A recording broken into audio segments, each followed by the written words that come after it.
Assalamualaikum warahmatullahi wabarakatuh. Kami dari kelompok 1 dengan materi ke-6 yaitu pemetaan dalam pembelajaran tematik. Anggota kelompoknya terdiri dari Rani Eka Saputri, Sarah Putri Zuri, Eka Heriani, Zahra Nadia Alivia, Raihan Saputra, dan Fauzi Alwi. Pengertian pemetaan dalam pembelajaran tematik. Pemetaan tema adalah suatu kegiatan untuk memperoleh gambaran secara menyeluruh dan utuh semua standar kompetensi dasar dan indikator dari berbagai mata pelajaran yang dipadukan dalam tema yang dipilih. Pembelajaran tematik merupakan pendekatan pembelajaran yang mengintegrasikan materi pengajaran dan pengalaman belajar melalui keterpaduan tema. Tema menjadi pengikat keterkaitan antara satu mata pelajaran dengan mata pelajaran lainnya pada model pembelajaran sehingga siswa-siswi memperoleh pandangan dan hubungan yang utuh tentang kegiatan dari mata pelajaran yang berbeda. Sukayati 1998. Cara menentukan tema. Cara penentuan pembelajaran tematik tema dalam yang pertama adalah dengan mempelajari standar kompetensi dan kompetensi dasar yang ada pada masing-masing mata pelajaran. Lalu dilanjutkan dengan menentukan tema yang sesuai. Cara yang kedua adalah dengan menetapkan dahulu apa saja tema-tema pengikat keterpaduan.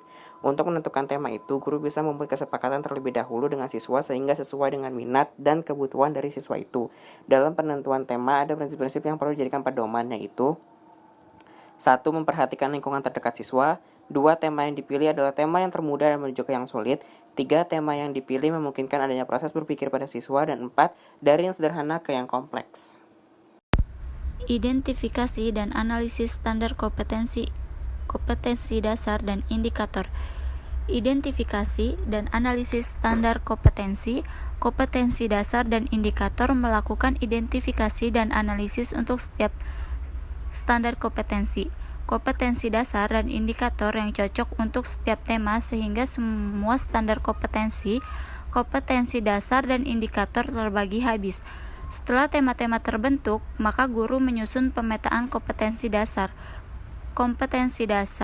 mata pelajaran sesuai dengan tema yang sudah ada. Jika ada kompetensi dasar yang sulit integrasikan ke dalam tema-tema yang telah ditentukan, maka kompetensi dasar tersebut diajarkan tersendiri. Contohnya adalah kompetensi dasar pada mata pelajaran pendidikan agama dan pendidikan jasmani, olahraga, dan kesehatan, karena untuk mengajarkannya membutuhkan guru yang memiliki latar belakang pendidikan khusus. Nah, selanjutnya ini adalah bentuk bagan dari pemetaan tema. Tema yang kita pakai adalah sumber energi. Nah, jadi sumber energi ini sebagai tema kita dapatkan dari masing-masing KD per mata pelajaran. Ada mata pelajaran Bahasa Indonesia, PJOK, Matematika, SBDP, dan PPKN. Nah, masing-masing KD ini kita kaitkan dengan tema yang berjudul sumber energi. Selanjutnya, berikut bentuk praktek di dalam kelas. Assalamualaikum. Waalaikumsalam. Apa kabarnya semua hari ini? Baik. Alhamdulillah baik, Bu. Oke, sebelum pelajaran dimulai, ada yang mimpin doa dulu ya. Siapa yang mau mimpin doa? Fauzi Alwi, Bu. Bu. Fauzi Alwi, boleh mimpin doa dulu. Oke, teman-teman, sebelum kita mulai pelajaran ini, alangkah baiknya kita berdoa terlebih dahulu. Semoga apa yang kita pelajari hari ini bisa bermanfaat untuk kita dan semua orang. Ala hadhihi niyat sholihah wa likulli niyatin sholihah. Aya naqra basmalah. Bismillahirrahmanirrahim. Sudah, Bu. Oke, terima kasih Alwi. Sama-sama, Bu. Udah disiapkan semuanya buku tematiknya? Sudah, Bu. Sudah, Bu. Hari ini kita belajar mengenai sumber energi. Di sini siapa yang udah tahu sebelumnya sumber energi itu apa aja? Saya, Bu. Ya, Fauzi Alwi, boleh. Matahari. Ya, matahari, betul. Ada lagi yang lain?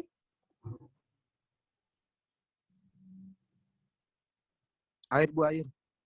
Ya, air. Udara. Biasanya kalau air itu bisa dimanfaatkan untuk apa? Udara. Untuk mandi, Bu. Udara. Iya, bisa udara. Untuk mandi, selain untuk mandi. Minum. Yang bisa menghasilkan energi. Untuk minum. Ya, untuk Pembangkit minum. listrik, Bu, Untuk tenaga mencuci air. baju. Iya, betul. Buat membangkitkan listrik. Nah, kita Iya. bisa lihat nih sama-sama di halaman kedua. Ada Ayo Mengamati. Coba dilihat bukunya. Sudah, Bu. Nah, di situ apa coba Sarah yang kamu lihat dari gambarnya? Ini Bu, mereka sedang bermain di halaman sekolah depan UKS. Ya. Ya, Siti dan teman-temannya sedang Bermain. berolahraga ya, berolahraga di halaman sekolah. Tapi ternyata Siti terlihat lemas, lagi sakit tuh, nampak pucat. Pak Guru segera membawa Siti ke ruang unit kesehatan atau UKS. Kira-kira kenapa nih Siti bisa pucat, lemas gitu? Karena belum sarapan. Ya, belum sarapan. Kekurangan Jadi sumber energi. energi bukan hanya dari udara dan yang lain-lain, tapi juga bisa dari makanan untuk sumber energi kita sebagai manusia. Nah, selanjutnya di halaman ketiga. Ya, Tadi Bu. yang dibilang sama Fauzi Alwi benar, matahari itu sumber energi. Nah, merupakan sumber energi terbesar. Siapa di sini yang membacain? Bu. Ya, boleh, Kak. Baca semuanya, Bu. Iya, boleh. Yang lain menyimak ya. Matahari sumber energi terbesar. Semua benda yang menghasilkan sumber energi disebut sumber energi. Tuhan menciptakan bermacam-macam sumber energi. Air dan udara adalah sumber energi. Tumbuhan dan hewan adalah sumber makanan. Makanan menghasilkan energi bagi tubuh. Jadi, tumbuhan dan hewan juga sumber energi. Sumber energi lainnya yang ada di bumi adalah matahari. Matahari menghasilkan energi cahaya dan panas. Cahaya dan panas matahari merupakan sumber kehidupan di bumi. Matahari adalah sumber energi terbesar di bumi. Tanpa matahari, tumbuhan tidak dapat melakukan fotosintesis. Dari proses fotosintesis dihasilkan makanan dan oksigen. Makanan dan oksigen sangat penting bagi kelangsungan hidup manusia dan makhluk hidup lainnya. Selain membantu proses fotosintesis, sinar matahari juga merupakan sumber energi listrik. Melalui pembangkit listrik tenaga surya atau PLTS, energi cahaya matahari diubah menjadi energi listrik. Salah satu PLTS terbesar di Indonesia terdapat di Kabupaten Karangasem, Bali. Sudah, Oke, Bu. terima kasih ya, Kak. Nah, kita sudah Iya, simak Bu. ya Sama-sama, sama-sama mengenai teks matahari sumber energi terbesar. Jadi matahari ini bisa menghasilkan sumber energi yang tidak hanya satu. Jadi ada dari cahayanya, dari panasnya. Nah, matahari itu dari cahayanya bisa membantu untuk fotosintetis pada tumbuhan.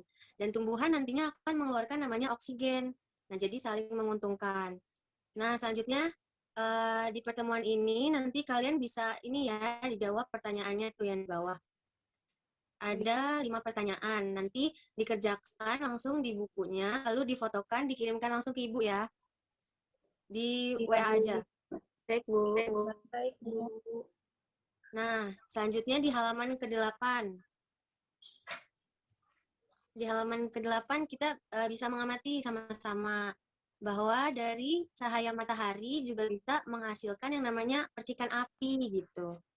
Jadi kita bisa memanfaatkan lensa yang dipantulkan oleh cahaya matahari sehingga kertas bisa terbakar gitu.